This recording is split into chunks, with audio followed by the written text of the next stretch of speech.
سرکار نہیں چلے گی، نہیں چلے گی۔ بسم اللہ الرحمن الرحیم۔ تو ہمیں خدشہ تھا شاید وہ اس کو وہ نہ سنیں کیونکہ ایک ہی نوعیت کی درخواستیں ہیں، لیکن ہم یہ پہ ہمیں بہت زیادہ اعتماد ہے اور آج انہوں نے اس اعتماد کو ہمارے مزید بحال کیا ہے اور انہوں نے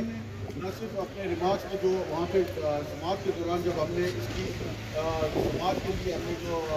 درخواست دی تھی اس پر چیف جسٹس صاحب کی مہربانی، انہوں نے کہا کہ یہ تو سپریم کورٹ میں بھی چل رہا ہے، تو ان کو ہمارے وکیل صاحب نے ان کو بتایا کہ یہ بلوچستان کے صحافیوں کا بھی بہت بڑا مسئلہ ہے، یہ کالا قانون اگر نافذ ہو گیا تو اس سے بلوچستان کے صحافی بھی متاثر ہوں گے، تو جس پر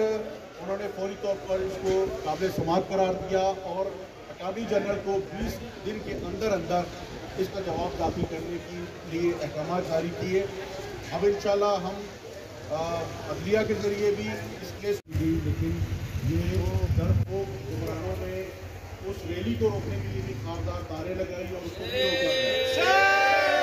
ہم وفاقی حکومت سے اس طرز عمل کی شدید الفاظ کو مذمت کرتے ہیں۔ جہاں تک بات اس وقت دوسرا قانون کی ہے، ہم نے آج بلوچستان ہائی کورٹ میں اس کو چیلنج کیا اور الحمدللہ ہمیں جو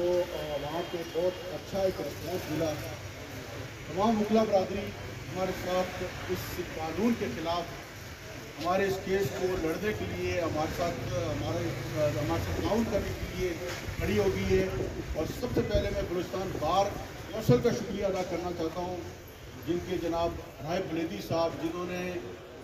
اس کالے قانون کے خلاف ہمارے ساتھ انہوں نے بھرپور تعاون کیا، پٹیشن دائر کی اور ہم ان کے ساتھ شانہ بشانہ کھڑے رہے، ہمارے ساتھ وہ آج بلوچستان ہائی کورٹ نے ہماری پٹیشن کو قابل سماعت قرار دیا، کیونکہ ہمیں پہلے خدشہ تھا کہ شاید کیونکہ اسلام آباد ہائی کورٹ میں بھی پٹیشن دائر ہے، اسی طرح سپریم کورٹ میں بھی لوگ جا رہے تھے، مختلف سیاسی جماعتوں کو